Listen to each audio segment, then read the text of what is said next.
바다의 불로초, 해조류의 왕이라는 별명을 갖고 있는 김.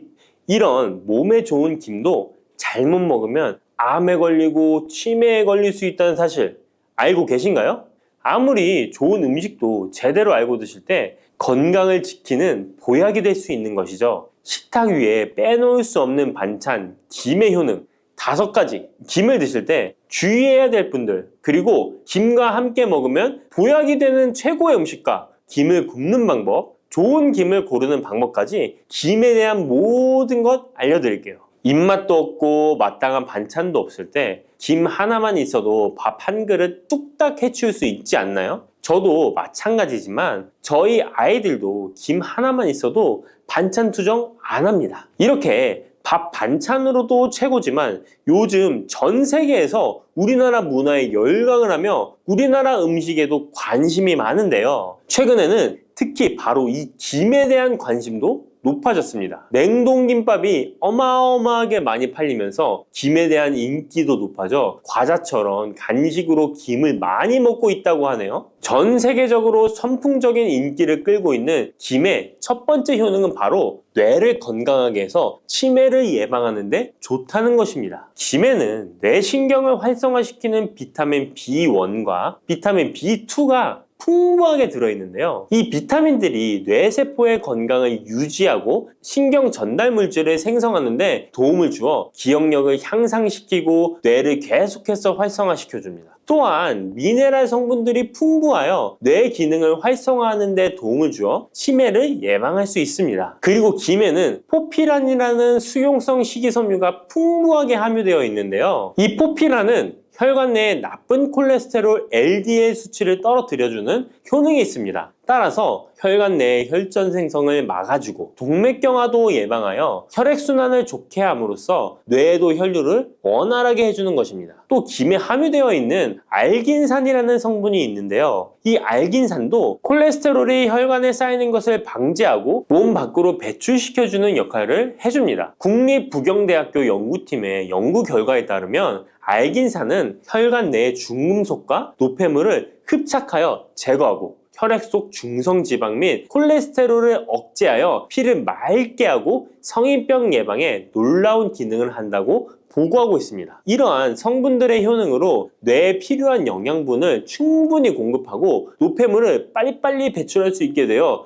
머리도 맑아지고 뇌신경을 튼튼하게 해주는 것이죠. 이러한 김과 계란을 함께 드시면 엄청난 시너지 효과를 누릴 수 있는데요. 계란에는 비타민 B1, 2와 콜린이라는 성분이 풍부한데 이 성분들이 뇌신경을 활성화하는 데 큰 도움을 줄 수 있습니다. 그 이유를 살펴보면 콜린은 뇌의 신경 시스템에서 중요한 역할을 하는 아세틸콜린이라는 물질의 주 성분인데 아세틸콜린은 신경 전달 물질로 뇌세포 사이에서 정보를 전달하는 역할을 해줍니다. 바로 이 콜린이 충분히 공급되어야 기억력, 학습 능력, 그리고 인지 기능을 유지할 수 있습니다. 이뿐만 아니라 김은 계란에 부족한 비타민 C를 보충해주고 계란은 김에 부족한 비타민 D를 보충해줘서 서로가 정말 잘 어울리는 식품이 되는 것입니다. 계란과 김이 만나면 정말 뇌 기능에 필요한 보약이나 다름이 없는 것이죠. 김의 두 번째 효능은 식물성 단백질 공급원의 최고봉이라는 것입니다. 김에 함유된 단백질의 양은 소고기보다도 많은데요. 소고기가 단백질이 풍부하다고 알고 계시잖아요. 소고기 100g당 단백질의 함량은 20g이고요. 김 100g당 단백질의 함량은 30g입니다. 소고기보다 김에 단백질이 많이 들어있다니 놀랍지 않나요? 마른 김 5장에는 계란 1개에 함유된 단백질의 양이 들어있다고 합니다. 그런데 이 단백질에 식물성 단백질과 동물성 단백질이잖아요. 이 둘을 함께 먹을 때 더 흡수가 잘 되어 건강에 좋은데요. 이 김과 계란을 함께 먹을 수 있는 정말 좋은 방법 알려드릴게요. 김 계란말이는 많이들 해 드시잖아요. 반찬으로 만들어 먹기도 편하고 맛도 좋아 많이들 드시는데요. 그것 말고 계란김전을 알려드릴게요. 먼저 김을 먹기 좋은 크기로 잘라주시고요. 한쪽에 놓아줍니다. 적당한 용기에 계란을 깨주시고요. 속은 한 꼬집으로 약간 간을 해줍니다. 다음에 계란을 풀어줍니다. 이제 김을 2장씩 포개어 계란물을 앞뒤로 잘 묻혀준 다음에 기름을 두른 팬에다 부쳐 묻혀주시면 됩니다. 정말 쉽죠? 이렇게 김과 계란을 함께 드시면 맛도 좋고 건강도 챙길 수 있는 밥상위에 보약이 된답니다. 세 번째, 김의 효능은 항산화 작용입니다. 몸 안에 활성산소가 많아지게 되면 활성산소가 세포를 공격하여 노화시킬 뿐 아니라 암세포로 변이시켜 암을 발생시키기도 하는데요. 김에는 이런 활성산소를 제거시켜 줄 수 있는 강력한 항산화 물질인 베타카로틴이 풍부하게 함유되어 있습니다. 대표적인 강력한 항산화 물질인 베타카로틴은 당근에 많이 함유되어 있다고 다들 알고 계시잖아요. 당근보다 김에 베타카로틴이 더 많이 함유되어 있습니다. 당근 100g에는 5.516mg이 함유되어 있고 김 100g에는 무려 22,500mg이나 함유되어 있습니다. 당근보다도 4배 정도 많은 베타카로틴이 함유되어 있는 것이죠. 놀랍죠? 오늘 놀랄 일이 많은 것 같네요. 이 베타카로틴은 우리 몸속에서 비타민 A로 전환이 되는데요. 비타민 A 하면 무엇이 생각나시나요? 네, 생각하고 계신 건 맞습니다. 바로 눈이죠, 눈. 비타민 A는 시력을 보호하고 야맹증을 예방하는 데 도움이 되는 것입니다. 또한 김에 단백질이 많이 함유되어 있다고 했잖아요. 이 단백질이 비타민 A와 만나면 로놉신이라는 성분이 생성되는데요. 이 로놉신이 시력을 보호하고 야맹증을 예방하는 역할을 하는 것입니다. 당근이 눈 건강에 좋다고 많이들 드시는데 당근보다도 김에 더 많이 함유되어 있다는 사실 꼭 기억하시기 바랍니다. 네 번째 김의 효능은 골다공증 예방에 도움을 준다는 것입니다. 김에는 칼륨이 풍부하게 함유되어 있는데요. 칼슘 하면 떠오르는 식품이 있죠. 바로 우유인데요. 우유 100g에는 칼슘이 110mg 함유되어 있고 김 100g에는 칼슘이 490mg이나 함유되어 있습니다. 김에는 우유보다 무려 4배 많은 칼슘이 함유되어 있는 것이죠. 나이가 들면서 특히 여성분들이 골다공증 발병률이 높아 힘든 경우가 많으신데요. 저희 어머니도 골밀도가 낮아져 병원에서 처방을 받아 약을 드시더라고요. 주변에도 중년의 나이를 넘어서고 계신 분들 중에 골다공증으로 약을 드시는 분들이 많으신데요. 우리나라 사람들의 부족한 영양소가 바로 칼슘이라서 이런 현상이 나타나는 것입니다. 칼슘이 부족하면 뼈가 약해지고 점점 골밀도가 낮아져서 골다공증이 발병하게 되는 것인데요. 김에 함유된 칼슘은 특히 우리 몸에 흡수가 잘 되어 정말 좋습니다. 우유보다 4배 많은 칼슘을 가지고 있는 김을 평소에 충분히 드신다면 골다공증 예방에도 도움을 받을 수 있습니다. 김을 드실 때에도 먹는 방법을 알고 드시는 게 좋겠죠. 김의 영양소를 잘 흡수할 수 있도록 먹는 방법이 있는데요. 김을 구울 때 어떻게 하시나요? 보통 기름을 김에 바르고 불에 구워 드시잖아요. 그렇게 하시면 안 되고요. 마른 김을 아무것도 바르지 않은 달궈진 팬에 앞뒤로 5초씩 살짝 구운 다음에 들기름을 발라 드시면 됩니다. 이 김에 열을 가하게 되면 김에 함유된 영양소들의 체내 흡수율이 높아지게 됩니다. 이 들기름을 굽기 전에 바르지 않고 구운 후에 바르는 이유는 들기름이 열에 약해서 들기름을 바른 채로 굽게 되면 들기름이 산패되어 오히려 건강을 해칠 수 있기 때문입니다. 열을 가하지 않은 들기름을 바르면 들기름의 불포화 지방산이 또 혈관을 깨끗하게 해줘서 더욱 건강한 식사를 하실 수 있습니다. 이 5번째 김의 효능은 당뇨를 완화시키는 데 도움을 준다는 것입니다. 당뇨병이 있는 분들은 비타민 B1, 2가 결핍되어 있는 분들이 많은데요. 김에 바로 이 비타민 B1, 2가 풍부하게 함유되어 있어 당뇨를 완화시키는 데 도움이 되는데요. 2017년 한국식품과학지에 실려있는 연구에서 당뇨 환자들이 김을 섭취하면 혈당 수치를 낮추는데 도움이 된다고 보고했습니다. 이는 김에 함유된 비타민 B1, 2 때문이라고 밝혔습니다. 당뇨 환자는 비타민 B1, 2가 결핍되기 쉬운데요. 그 이유는 비타민 B1, 2는 고기에 보통 많이 함유되어 있는데 당뇨 환자의 식단은 채식인 경우가 많아서 비타민 B1, 2를 섭취할 수 있는 기회가 적어지기 때문입니다. 또한 당뇨 환자에게 처방되는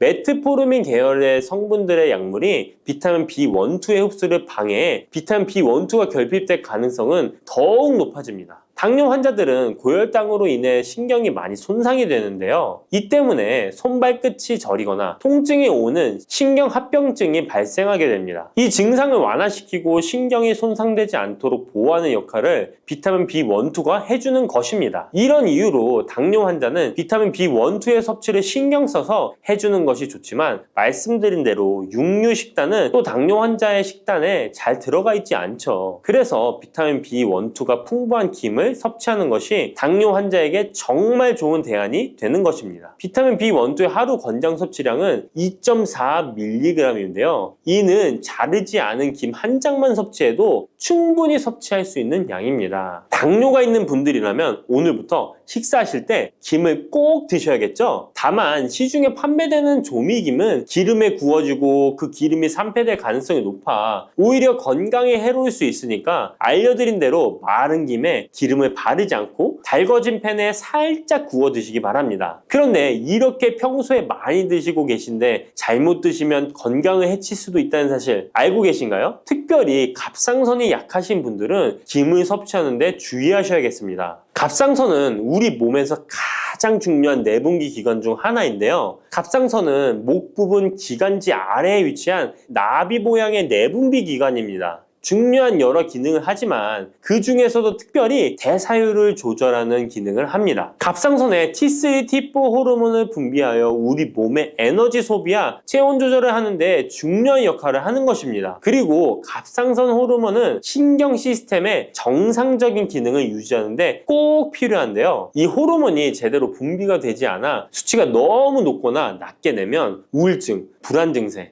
기억력 감퇴 등의 문제가 발생할 수도 있습니다. 이 갑상선 호르몬 중에 요오드가 있는데요. 김에 이 요오드가 풍부하게 함유되어 있습니다. 요오드가 부족하면 체중이 늘어나고 탈모가 생길 수 있으며 만성 피로에 힘들어질 수도 있습니다. 세계보건기구에서는 요오드가 부족하면 뇌세포가 손상되고 치매가 발생할 수도 있다고 보고하고 있습니다. 이렇게 중요한 요오드, 김에 풍부하니 먹어야 되는 거 아닌가? 생각하실 수 있잖아요. 맞는 말씀이지만 예외가 있습니다. 갑상선이 약하신 분들은 김 섭취에 주의해야 된다고 했잖아요. 갑상선 저하증이나 항진증이 있는 분들이 김을 많이 드시면 오히려 건강을 해칠 수 있습니다. 건강하신 분들은 김을 많이 드셔도 호르몬 조절이 되어 문제가 없지만 갑상선에 문제가 있어 호르몬 조절이 잘 안 되는 분들은 이 요오드의 수치가 높아지게 되면 체내의 활성산소가 증가하게 되어 염증을 일으키고 갑상선염을 유발하며 심해지면 갑상선 암으로 발전시킬 수도 있습니다. 우리 한국인의 식단에는 이미 요오드의 함량이 높기 때문에 김을 조금만 드셔도 요오드의 수치가 금방 높아질 수 있습니다. 따라서 갑상선에 문제가 있는 분들은 김을 드실 때 주의하셔야 하는 것입니다. 그렇다고 요오드가 풍부한 해조류와 같은 음식을 아예 드시지 말라고 말씀드리는 게 아니라 과량 섭취만 주의하시고 적정량은 드셔도 괜찮습니다. 그렇다면 갑상선에 문제가 있는 분들이 김을 드실 때 해결 방법이 없을까요? 있습니다. 그것은 바로 마늘과 함께 드시는 겁니다. 대표적인 강력한 항암식품이 마늘이잖아요. 마늘에는 셀레늄이라는 성분이 풍부합니다. 이 셀레늄은 다량의 요오드로 인해 발생되는 활성산소로부터 갑상선을 보호하는 역할을 하게 되는 것입니다. 그래서 건강기능식품 기능성 원료로서 유해산소로부터 세포를 보호하는 작용을 한다는 효능을 가지고 있다고 우리나라 식약처에서도 인정을 해주고 있죠. 그리고 갑상선 호르몬의 생성을 도와 갑상선에 문제가 있는 분들이 드시면 호르몬 문제를 해결하는데 도움이 되는 것입니다. 또한 김에 함유된 알긴산이라는 성분이 콜레스테롤이 혈관에 쌓이는 것을 방지하고 몸 밖으로 배출시켜주는 역할을 한다고 알려드렸는데 바로 이 마늘과 함께 드시면 이 효능이 배가 돼서 혈관에 혈전이 생기는 것을 막아주어 혈관 건강에 최고의 보약이 되는 것입니다. 이렇게 좋은 김 아무거나 드시지 마시고요. 좋은 김 고르는 방법도 알려드릴게요. 좋은 김은 검붉은색을 띠며 살짝 반짝이는 윤기가 있고 냄새 없이 담백한 맛이 나는 것입니다. 그리고 구웠을 때 녹색빛이 선명하게 나타나며 물에 불렸을 때는 잘 녹고 김을 담궜던 물이 맑을수록 좋은 김이라고 할 수 있습니다. 이 김은 저희 하단 링크에 있으니까 링크 한번 보시고 김을 사시기 바랍니다. 여러분, 달콤 쌉쌀한 계피 좋아하시나요? 저는 향긋한 수정과도 좋아하고 계피가루를 얹은 라떼도 매우 좋아하는데요. 계피는 단순히 향긋한 맛을 주는 향신료 이상의 효능을 가지고 있다는 것 알고 계신가요? 우리가 몰랐던 계피의 효능, 함께 먹으면 좋은 음식들, 그리고 주의할 점까지 자세히 알려드릴게요. 첫 번째 계피의 효능은 바로 암 예방 효과입니다. 계피는 항산화 성분이 풍부한 음식인 거 아시나요? 우리나라뿐만 아니라 전 세계적으로 계피는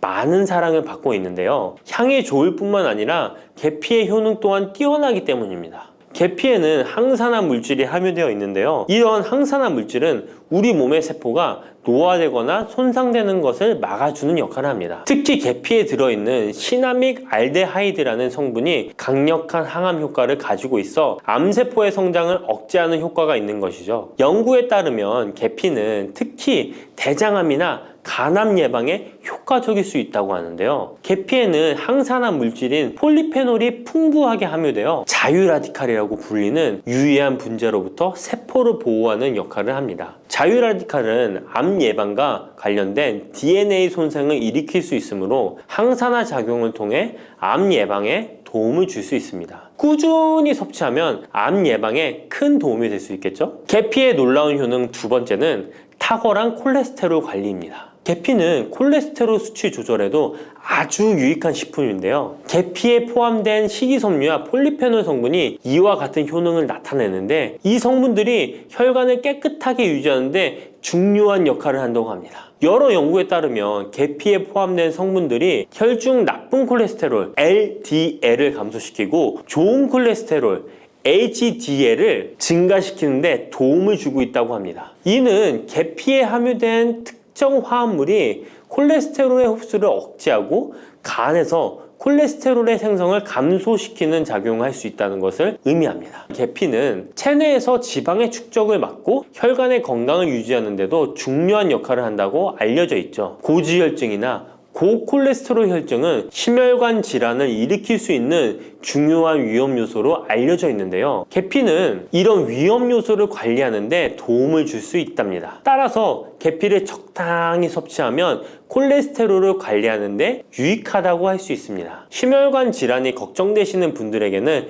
정말 좋은 식품이죠. 세 번째, 계피의 아주 놀라운 효능은 바로 당뇨병 예방입니다. 당뇨병은 많은 분들이 고통받고 있는 질병이죠. 주위에 당뇨병 때문에 혈당 관리하시는 분들 자주 볼 수 있는데요. 그런데 계피가 당뇨병 관리에 큰 도움이 된다고 하니 놀랍지 않나요? 계피에 함유된 크로모라는 성분이 인슐린 민감성을 높여주어 혈당 수치를 안정시키는데 도움을 줄 수 있다고 하는데요. 연구에 따르면 계피를 꾸준히 섭취한 사람들은 식후 혈당이 급격하게 상승하는 것을 막을 수 있다고 합니다. 또한 계피에 포함된 시네믹 알데하이드 성분이 인슐린 민감도를 높여주고 혈당 수치를 안정시키는데 도움을 준다고 알려져 있죠. 이 성분이 인슐린이 더 잘 작용하도록 돕기 때문에 혈당을 효과적으로 조절하는데 도움을 주는 역할을 할 수 있습니다. 우리나라보다 더 계피를 좋아하는 인도에서 계피 섭취와 대사증후군에 관련한 실험이 진행되었는데요. 인도 델리 학교에서 진행한 실험 연구에 따르면 대사증후군이 있는 116명을 두 그룹으로 나눈 뒤 16주간 한 그룹은 계피 추출물을 섭취하고 다른 한 그룹은 계피가루가 들어있다고 속인 가짜 약을 섭취하게 했는데요. 16주 뒤 확인했더니 계피 추출물을 먹은 그룹은 가짜 약을 먹은 그룹에 비해 대사증후군에 악영향을 주는 체중, 혈당, 콜레스테롤 등의 수치가 개선되었다고 합니다. 참으로 놀랍죠. 물론 계피를 꾸준히 섭취하는 것만으로도 당뇨병을 완전히 예방할 수 있는 것은 아니지만 식이요법에 포함시킬 수 있는 좋은 재료라는 점은 분명합니다. 네 번째,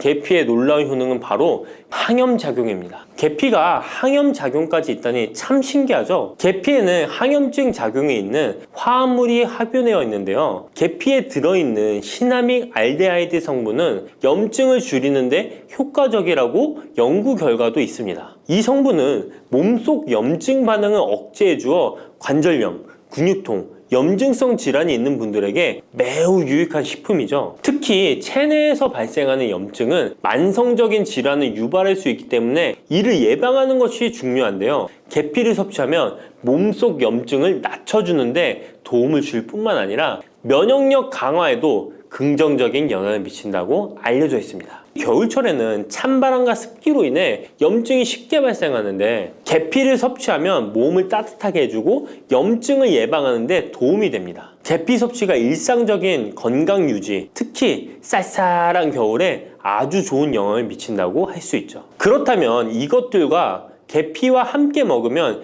계피의 효능이 2배가 된다는데요. 계피와 함께 먹으면 더 좋은 음식은 무엇일까요? 바로 알려드릴게요. 계피와 함께 먹으면 좋은 음식, 첫 번째는 요거트입니다. 계피를 요거트와 함께 먹으면 정말 맛있고 건강에도 좋다는 거 아시는 분 있나요? 혹시 그릭 요거트나 프로바이오틱스 같은 단어들 들어보셨죠? 요거트에는 단백질, 칼슘, 프로바이오틱스 등의 영양소가 풍부하게 함유되어 있는데요. 요거트는 발효식품으로 몸에 좋은 프로바이오틱스가 풍부해서 장 건강에 도움을 주는데 계피와 요거트를 함께 섭취하면 서로 시너지 효과를 낼 수 있습니다. 그리고 계피의 항염작용과 혈당 안정 효과가 더해져서 건강을 더욱 향상시킬 수 있죠. 요거트에 계피를 넣으면 소화 기능을 개선하고 특히 요거트에 계피를 넣으면 체내 지방을 태우는데 도움이 되는 효과가 있어 요거트와 계피를 함께 섭취하면 소화를 돋고 체중 관리에도 매우 좋습니다. 그게 다가 아니죠. 계피의 매콤달콤한 향이 요거트와 잘 어울려 맛있게 즐길 수 있습니다. 요거트를 자주 드시는 분들은 꼭 한번 계피를 뿌려서 드셔보세요. 샐러드 드실 때 드레싱으로 요거트를 사용한 뒤 그 위에 계피가루 톡톡 뿌려서 드시는 것도 아주 좋은 계피와 요거트 활용법입니다. 계피와 찰떡궁합인 식품 2번째는 사과입니다. 계피와 사과는 정말 잘 어울리는 조합인 거 아시나요? 사과에는 비타민C와 식이섬유, 항산화 성분이 풍부해서 면역력 강화와 소화에 도움을 주는 과일인데요. 계피는 당뇨병 예방과 관리에 도움을 주며 혈당 조절에 효과적인데요. 계피와 사과를 함께 먹으면 2가지 재료의 장점이 더해져 더욱 효과적인 건강 관리가 가능하다는 것이에요. 그리고 이 2가지가 만나면 체중 관리에도 큰 도움이 된다니 같이 안 먹을 이유가 없겠죠. 맛 또한 더욱 좋아지는데요. 계피는 사과의 달콤한 맛을 더욱 풍부하게 만들어주는데 서양에서는 디저트로 사과파이에 계피가루를 얹어 향긋하게 즐기는 게 유명하죠. 같이 섭취할 때는 사과에 계피를 뿌려서 간단히 먹거나 사과를 얇게 썰어 계피를 뿌려 먹으면 더욱 맛있고 건강한 간식이 될 수 있다는 것 기억해 주세요. 3번째, 계피와 먹으면 좋은 음식은 바로 커피입니다. 계피와 커피는 정말 좋은 궁합을 자랑한다는 거 아셨나요? 커피는 카페인 덕분에 활력을 주는 음료인데요. 커피의 쓴맛이 사람마다 호불호가 갈릴 수 있습니다. 그런데 계피를 커피에 넣으면 그 쓴맛이 부드럽게 변화하면서 더 풍부하고 깊은 맛을 느낄 수 있는데요. 계피가 커피의 쓴맛을 부드럽게 감싸주기 때문에 커피를 마시는 동안에 입안에 더 부드러운 느낌을 주게 되는 것이죠. 계피는 항염증 효과와 항산화 효과가 뛰어나서 커피와 함께 마시면 건강 효과도 한층 더 올라가는데요. 커피 자체에도 많은 항산화 물질이 포함되어 있는데 계피 역시 강력한 항산화 성분을 가지고 있기 때문에 둘을 합쳐 마시면 체내 염증을 줄여주고 세포를 보호하는 효과를 볼 수 있는 것이에요. 계피와 커피를 함께 마실 때 또 다른 장점이 있는데요. 그건 바로 혈당 조절에 있습니다. 커피는 그 자체로 혈당을 빠르게 올리는 경향이 있는데요. 계피가 이 과정을 완화시켜주면서 커피를 드실 때 혈당이 급격하게 상승하는 것을 방지할 수 있습니다. 그래서 당뇨가 있으신 분들께도 이 2 음료의 조합은 매우 추천드립니다. 그렇다면 계피와 커피는 어떻게 함께 먹는 게 좋을까요? 계피와 커피를 함께 즐기기 위한 가장 간단한 방법은 계피가루를 커피에 넣는 것인데요. 커피가 다 내려준 후 4분의 1티스푼의 계피가루를 넣고 잘 저어주면 계피의 향이 커피와 자연스럽게 어우러져 향긋한 커피 한 잔을 만들 수 있습니다. 계피를 너무 많이 넣으면 커피의 맛이 너무 강해질 수 있으니 적당량을 넣어주는 것 잊지 마세요. 또한 계피 스틱을 사용해 커피를 우려내는 방법도 있는데요. 커피를 내린 후에 계피 스틱을 커피에 넣고 몇 분간 우려내면 계피의 향이 은은하게 배어들어 훨씬 더 맛있고 건강한 커피를 즐길 수 있습니다. 계피 스틱을 사용하면 시각적으로도 멋진 효과를 줄 수 있기 때문에 커피를 더욱 고급스럽고 멋스럽게 즐기고 싶다면 계피와 커피 꼭 한번 같이 우려보세요. 계피와 찰떡궁합 꿀조합을 알려드렸다면 이번에는 계피와 함께 먹으면 몸에 해가 되는 음식이 있다는 것을 알고 계신가요? 그것은 바로 귤이나 자몽, 레몬 같은 시트러스 계열의 과일인데요. 계피와 시트러스 계열 과일을 함께 먹으면 안 되는 이유 바로 알려드릴게요. 많은 분들이 시트러스 계열 과일, 예를 들어 오렌지나 레몬을 좋아하시는데요. 이 과일들은 비타민C가 풍부하고 상큼한 맛이 참 일품이죠. 하지만 계피와 시트러스 과일을 함께 먹을 때는 주의가 필요한데요. 계피의 주요 성분 중 하나인 시나몰은 계피가 가진 가장 독특한 향을 만들어내는 성분. 계피의 주요 성분 중 하나인 시나몰은 계피가 가진 독특한 향을 만들어내는 성분인데, 이 시나몰이 시트러스 계열 과일의 산성 성분과 결합하면 위에서 소화가 잘 되지 않거나 불편한 증상을 유발할 수 있습니다. 특히 속쓰림이나 위경련이 일어날 수 있는데요. 이는 계피와 시트러스 과일이 소화효소의 분비를 방해하고 서로 반응하면서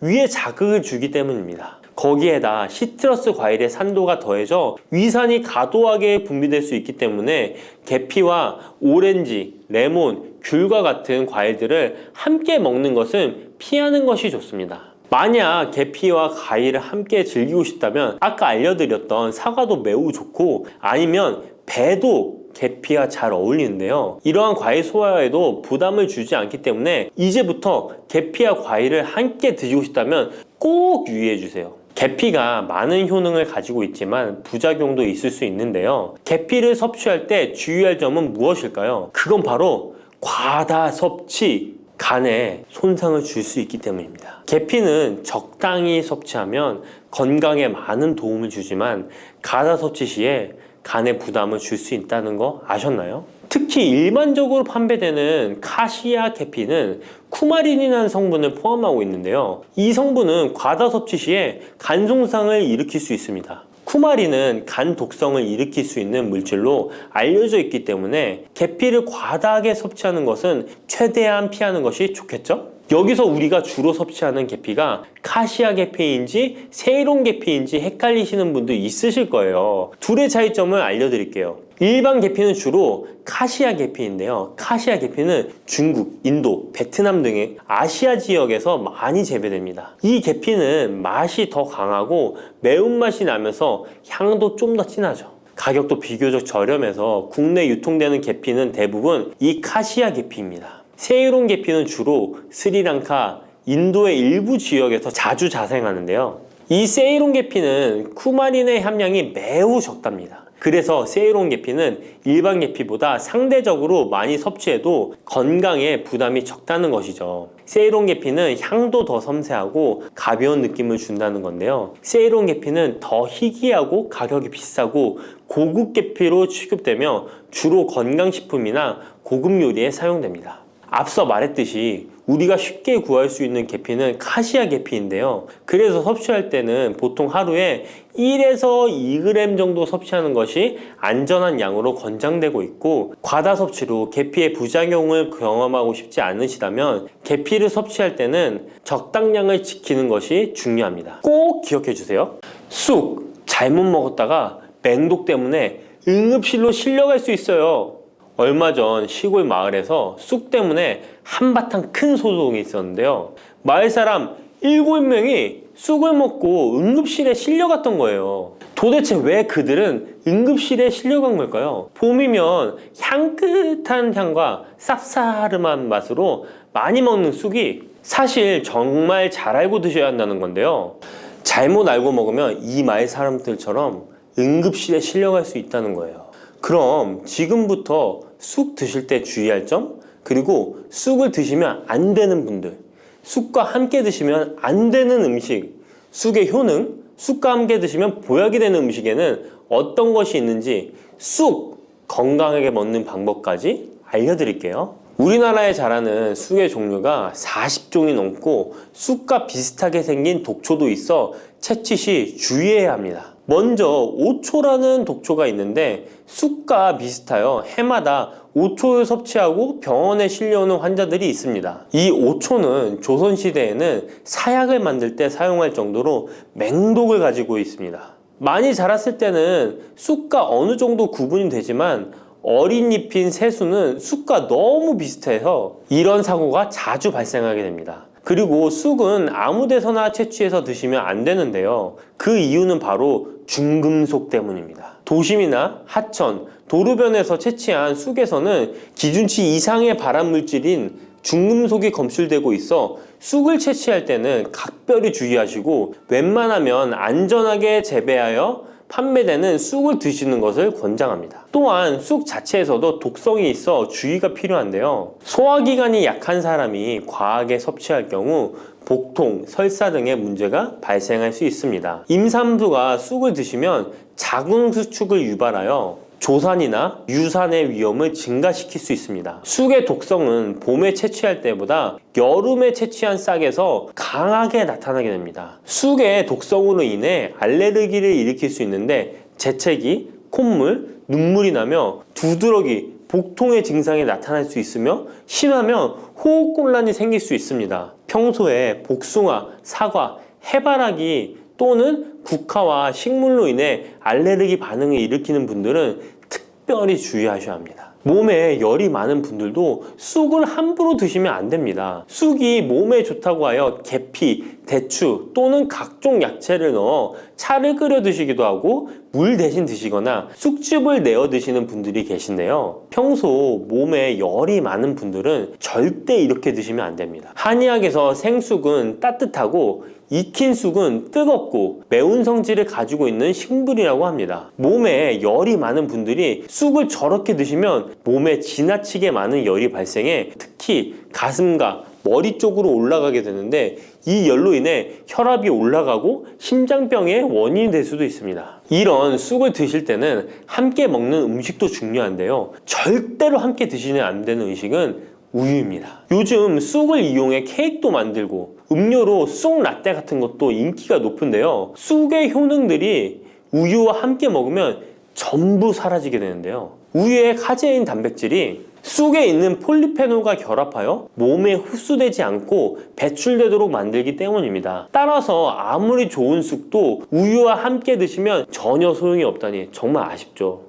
이때 한 가지 방법이 있습니다. 우유 대신 아몬드유나 오트밀 같은 대체유를 사용하시면 이런 문제는 바로 해결이 가능해요. 그렇다면 쑥은 이렇게 주의할 점만 있을까요? 당연히 쑥에는 우리 몸에 좋은 효능들이 많은데요. 쑥의 효능 4가지 바로 알아볼게요. 첫 번째, 쑥의 효능은 염증 제거에 탁월한 효능을 발휘합니다. 쑥은 예로부터 약초로 많이 사용되어 왔고 현대 한의학에서도 쑥은 약재로 많이 사용하고 있습니다. 특히 쑥은 민간요법으로 상처에 붙여 감염을 방지하거나 혈관 내의 염증을 제거하는 데 사용되었는데요. 이러한 쑥의 사용법은 과학적으로도 올바른 방법으로 인정되고 있습니다. 이러한 항염증 효능은 쑥에 함유된 타닌 성분 때문인데요. 타닌은 몸속에 유해물질을 배출하는 데 도움을 주며 쑥 특유의 떫은 맛을 내는 역할도 하지만 항염, 항알러지 작용으로 아토피와 같은 알러지 체질을 개선하는 데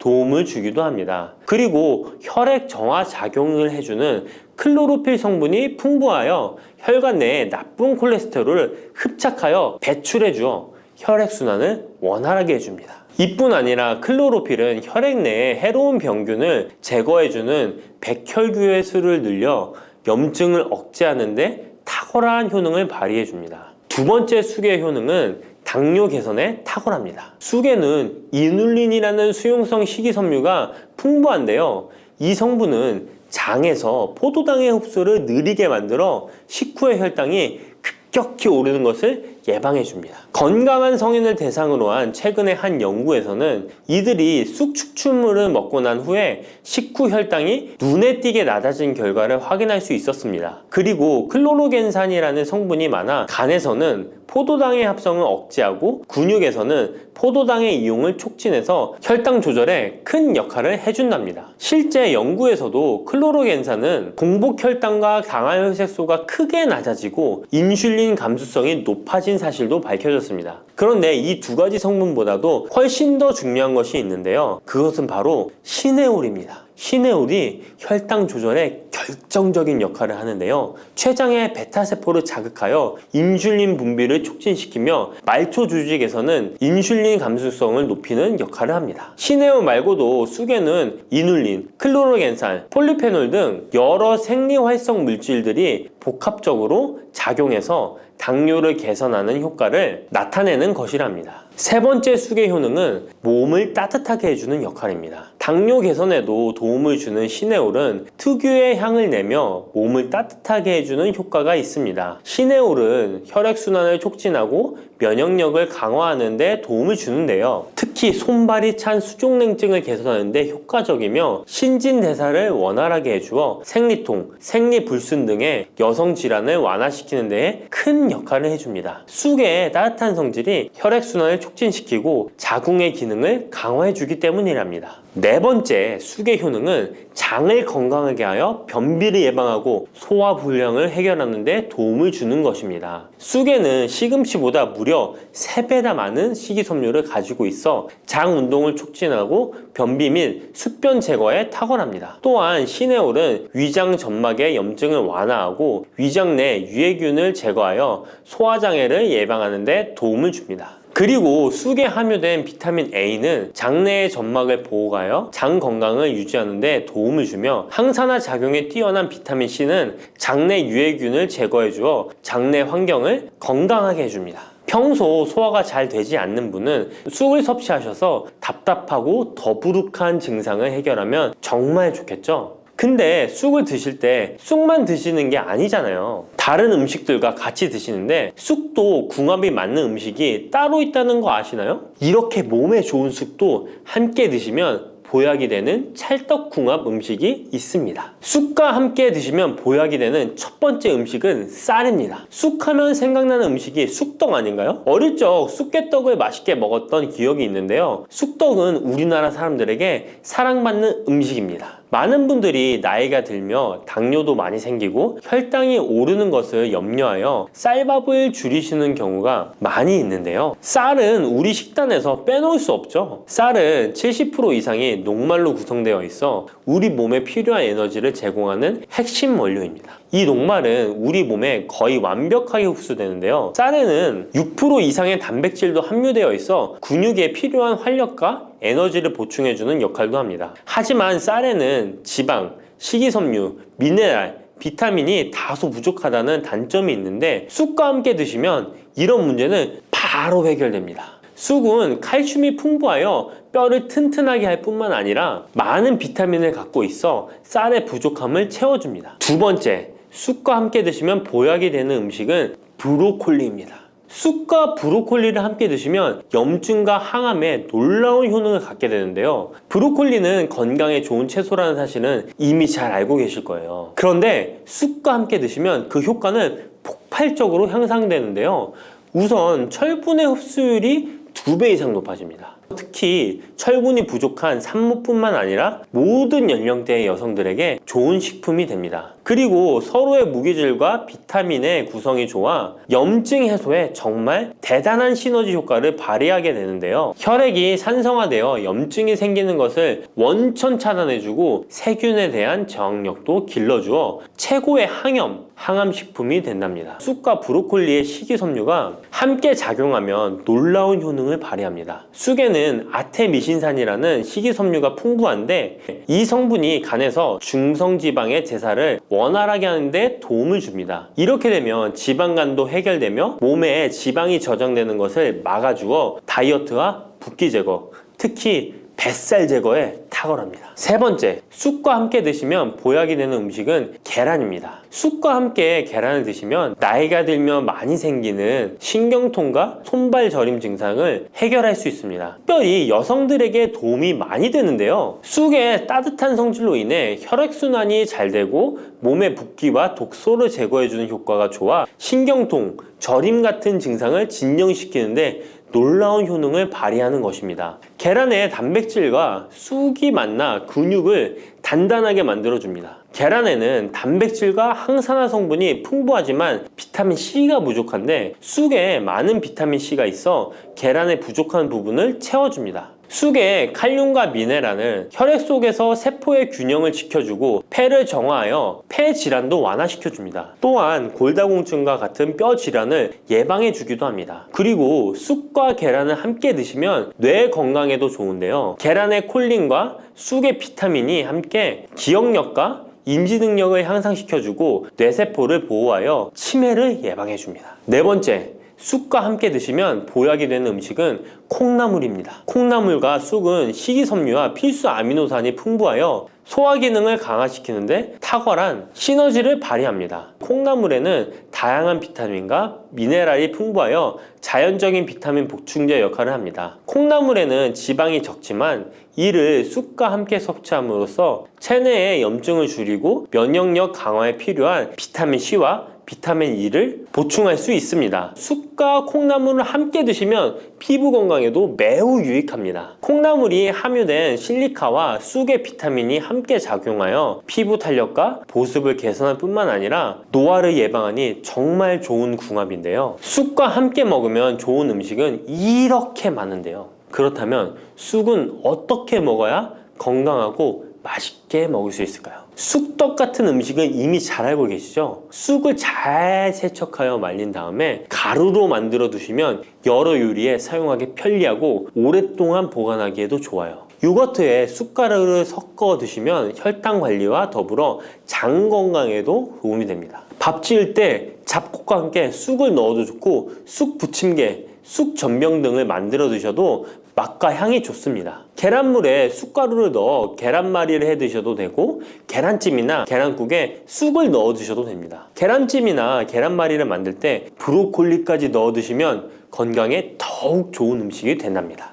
뿌리, 줄기, 이파리까지 버릴 것 없는 대파는 정말 다양한 조리법도 있는데요. 피를 맑게 하고 내장 지방을 없애주며 장 건강에도 좋은 풍부한 영양소들도 함유되어 있어 반드시 먹어야 하는 채소 중 하나입니다. 이런 대파도 함께 먹으면 보약이 되는 음식이 있고 또 독이 될 수 있는 음식도 있습니다. 그리고 먹는 방법에 따라 효능도 다르다고 하니 다양한 방법으로 드시는 것을 추천해 드리고요. 그럼 지금부터 대파의 효능과 함께 먹으면 보약이 되는 음식 3가지와 독이 되는 음식 2가지까지 알려드리겠습니다. 그리고 대파의 특급 레시피 4가지와 대파 보관법까지 대파의 모든 것 알려드릴게요. 우리나라에서는 통일신라 때부터 재배를 했다고 알려져 있습니다. 그만큼 오랫동안 재배하고 식탁에 올라온 채소인데요. 대파 특유의 향이 다른 식재료의 잡냄새를 제거하는데 탁월한 효과가 있어서 생선이나 고기류의 냄새를 제거하는 향신료로도 많이 사용되고 있죠. 뿐만 아니라 물에 넣고 끓이게 되면 감칠맛이 좋아져서 다양한 육수와 채소를 만드는 데에도 빠지지 않고 들어가는 재료이기도 합니다. 이런 대파의 첫 번째 효능이 바로 내장 지방을 싹 빼준다는 것입니다. 대파에는 특유의 향과 알싸한 매운맛을 나게 하는 성분이 있는데요. 이 성분이 바로 황화알릴이라는 성분입니다. 이 황화알릴은 대파에 열을 가해 굽게 되면 프로필메르캅탄이라는 성분과 아조엔이라는 성분으로 변하게 되는데요. 대파를 구울 때 매운맛을 내는 성분은 휘발이 되어 없어지고 단맛이 나는 성분이 생성되는데 그 성분이 바로 프로밀메르캅탄입니다. 이 프로밀메르캅탄의 단맛 강도가 설탕 단맛의 강도보다 무려 50배나 강해서 대파의 단맛이 좋아지는 건데요. 정말 놀랍지 않나요? 근데 단맛 하면 당뇨가 있는 분들은 혈당이 많이 오를까봐 걱정되시잖아요. 이 성분은 설탕과는 달리 혈당을 오르게 하지 않아서 당뇨가 있는 분들도 전혀 부담 없이 드실 수 있는 단맛입니다. 또 열을 가하면 아조엔이라는 성분이 만들어진다고 했잖아요. 바로 이 성분이 우리 몸을 회복시키는 효능이 있는데요. 어떻게 우리 몸을 회복시킬까요? 그것은 바로 혈관을 깨끗하게 해주기 때문입니다. 아조엔의 별명이 바로 혈관 청소부인데요. 혈관에 나쁜 콜레스테롤을 제거하고 혈액이 뭉치는 혈전 생성을 방지해줍니다. 혈관도 확장해줘서 혈액순환을 원활하게 해주는 역할도 해준답니다. 이런 효능으로 신진대사를 원활하게 해주고 동맥경화, 고지혈증, 고혈압 등의 심혈관 질환을 예방하는 데에도 도움을 줄 수 있습니다. 뿐만 아니라 내장지방을 분해해 몸 밖으로 배출시켜주는 효능이 있어서 건강뿐만 아니라 다이어트에까지 도움을 주는데요. 최근에는 다이어트 식품으로도 많이 활용되고 있습니다. 그리고 대파의 녹색 부분에는 베타카로틴이 풍부한데요. 이 성분이 바로 강력한 항산화 물질입니다. 이 베타카로틴은 우리 몸속의 활성산소를 제거하여 노화를 방지해주고 피부의 탄력을 유지하여 주름을 예방하는 효과도 탁월하여 피부 미용에도 좋은 영양소입니다. 그리고 면역세포의 기능을 강화해주어 감기나 독감 등의 질병을 예방하고 알레르기 반응을 억제해주는 효과도 있습니다. 또한 베타카로틴은 눈의 피로도 해소해주는데요. 시력을 보호하고 야맹증과 안구건조증을 예방하는 데에도 도움을 줄 수 있습니다. 대파의 베타카로틴은 구울 때 2.5배나 증가한다고 하는데요. 이런 대파의 효능을 극대화해 먹을 수 있는 방법이 있습니다. 대파의 특급 레시피 소개해드리겠습니다. 우선 대파를 깨끗하게 씻어주시고요. 5cm 정도로 잘라주십니다. 대파를 반으로 갈라주셔도 되고 그냥 사용하셔도 됩니다. 기름을 두르지 않은 팬에다가 대파를 올려서 구워주시는데 앞뒤로 골고루 약간 탄 것 같이 잘 구워줍니다. 이제 장을 만들어 줄 건데요. 물을 2컵 넣어주시고요. 간장을 반컵 넣어줍니다. 그리고 고춧가루와 참기름을 1스푼씩 넣어줍니다. 이렇게 넣고 한번 끓여주시고 다 끓고 나면 식초를 반 스푼 넣어주시면 됩니다. 이렇게 만들어진 양념장을 구운 파를 넣은 그릇에 붓고 하루 정도 숙성시켜 드시면 됩니다. 물론 바로 드셔도 되지만 숙성시켜 드시면 더욱 맛있는 대파 요리를 드실 수 있습니다. 그리고 대파에서 대파의 뿌리는 특히 채소와 육수를 만들 때 많이 사용하는데요. 대파의 뿌리에는 알리신이라는 성분이 풍부하게 함유되어 있습니다. 이 알리신은 우리 몸을 따뜻하게 해주고 열을 올려주는 역할을 하고 혈액순환을 원활하게 해줘서 신경을 안정화시켜주기도 하는데요. 이렇게 신경을 안정시켜주는 효능으로 불면증도 완화해주어 잘 때 머리맡에 두고 주무시는 분들도 계십니다. 그리고 알리신은 몸에 열을 내주는 효능으로 기침 감기와 가래를 완화시켜주는 데 도움을 주며 항균, 항암 효과도 있어서 각종 바이러스와 암세포를 억제해 주어 암을 예방하는 데에도 탁월한 효능을 발휘합니다. 알리신은 지방을 분해하고 배출해줘서 다이어트에도 도움을 준다고 알려져 있습니다. 그리고 대파의 뿌리 부분에는 폴리페놀 성분이 많이 함유되어 있어 심혈관 질환 예방에 탁월한 효능이 있습니다. 식이섬유도 풍부하여 장 운동을 활성화하고 배변 활동을 도와 변비를 예방하고 숙변을 제거하는 효능도 있고요. 이런 대파 뿌리를 채소나 육수 만드실 때 말고는 특별히 많이 안 쓰는데요. 대파 뿌리의 특급 레시피를 하나 알려드릴게요. 그것은 바로 대파 뿌리 생강차입니다. 대파 뿌리와 생강을 함께 끓여서 차로 드시게 되면 기관지나 폐와 같은 호흡기의 염증을 제거해주고 무릎과 같은 관절의 염증도 제거해주어 관절 통증을 완화시켜줄 수 있습니다. 생강에는 진저롤, 쇼가올, 페로 화합물 등 다량의 항염증 성분들이 함유되어 있어서 우리 몸의 염증을 제거하는 데 탁월한 효능을 가지고 있습니다. 생강은 약재로서 오랫동안 사용되어 왔는데요. 최근에도 계속해서 새로운 효능이 발견되고 있을 정도로 약성이 아주 좋은 식품입니다. 최근 한 연구 결과에 따르면 생강에는 소염 진통제로 많이 사용되는 이부프로펜과 비슷한 항염증 효과가 있고 류마티스 관절염을 완화시키는 데에도 효과가 있는 것으로 밝혀졌습니다. 그럼 지금부터 대파뿌리 생강차 만드는 방법을 알려드리겠습니다. 먼저 생강을 물에 넣고 끓여주시고요. 처음에는 강불로 해주시고 끓기 시작하면 중불로 줄여서 20분 정도 더 끓여줍니다. 그 후에 대파 뿌리도 넣고 3분 정도 더 끓여주시면 됩니다. 이렇게 끓인 물에서 생강과 대파 뿌리는 건져주시고 따뜻할 때 드시거나 냉장고에 넣고 시원하게 드셔도 됩니다. 이렇게 대파 뿌리와 생강을 함께 끓여 차로 드시면 효과를 극대화할 수 있는데요. 다만 평소에 소화가 잘 안 되시고 위가 약하신 분들은 이렇게 끓인 대파뿌리 생강차에 물을 섞어서 연하게 드시는 것을 추천해 드립니다. 이렇게 해서 하루에 1번, 2번 꾸준히 드신다면 감기 걱정도 없고 염증을 완화시켜 관절염으로 인한 통증도 줄일 수가 있을 거예요. 그리고 대파와 함께 드시면 보약이 되는 식품에는 무도 있습니다.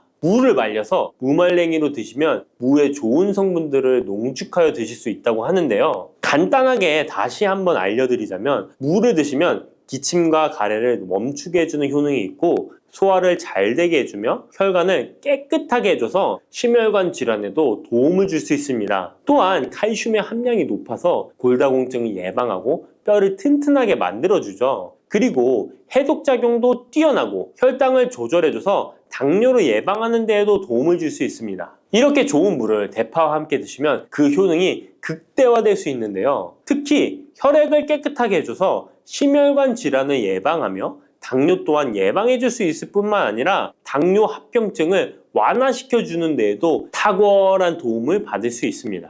대파를 넣은 무말랭이 무침을 만들어 드시면 오독오독한 무말랭이 식감도 좋고 입맛도 돌게 하는 반찬으로도 정말 좋으니까 꼭 대파 무말랭이 무침도 만들어서 드셔보시길 바랍니다. 대파와 함께 드시면 보약이 되는 음식 세 번째는 바로 두부입니다. 이 대파와 두부가 만나면 우리 몸에 에너지를 공급하여 활력이 넘치도록 도와줍니다. 그 이유는 바로 대파의 알리신 성분과 두부의 비타민 B1이 만나면 알리티아민으로 전환이 되는데요. 이 알리티아민이 비타민의 체내 흡수율을 높여주고 신진대사를 촉진해서 우리 몸의 피로를 회복하고 에너지를 불어넣어 주기 때문입니다. 그럼 여기서 대파 두부 조림 맛있게 만들어 드시는 특급 레시피 알려드릴게요. 먼저 잘 씻은 대파를 어슷썰기로 썰어 주시고요. 두부는 정사각형으로 깍둑 썰기를 해줍니다. 먼저 두부를 기름을 두른 팬에 구워주시고요. 노릇노릇해지면 썰어놓은 대파를 넣어줍니다.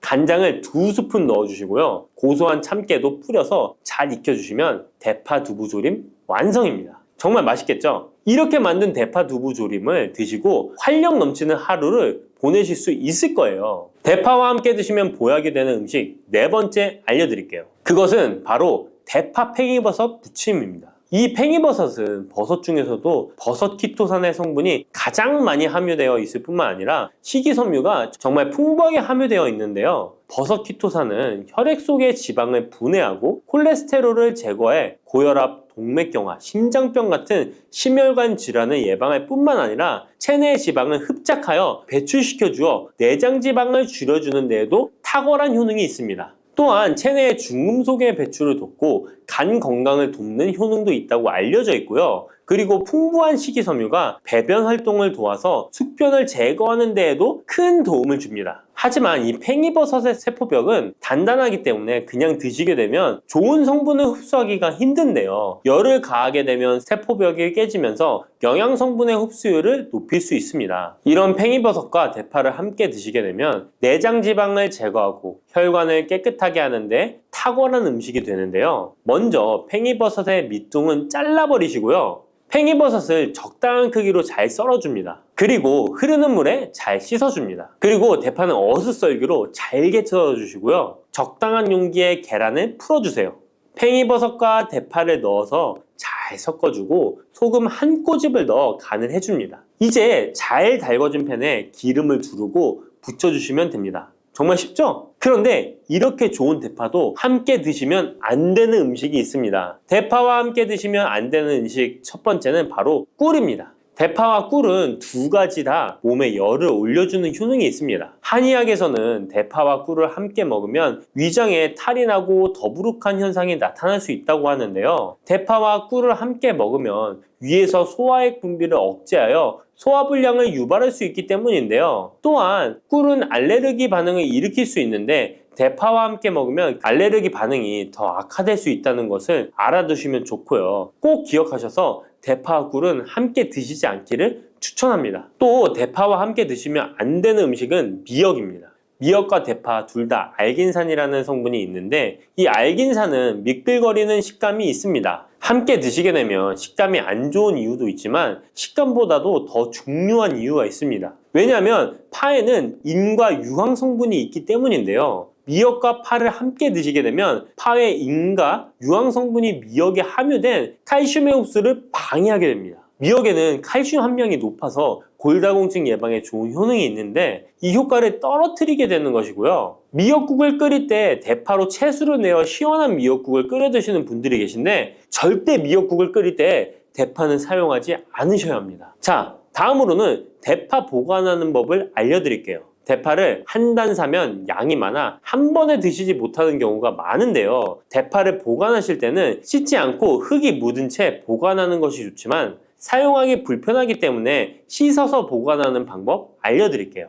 우선 잘 씻은 대파를 줄기와 잎부분으로 나눠 잘라주시고요. 물기를 제거하고 키친타올을 넣은 지퍼백에 줄기와 잎부분을 나눠 담아 냉장고에 보관해 주시면 됩니다. 이렇게 하시면 2주에서 3주 정도는 보관 가능하시고요. 더 장기간 보관하시려면 냉동을 하시면 되는데 냉동 보관하시려면 대파를 사용하기 원하는 크기대로 잘라서 지퍼백에 넣어 냉동하시면 됩니다. 이렇게 하시면 냉동된 대파를 꺼내서 요리하실 때 바로 사용하실 수 있을 겁니다.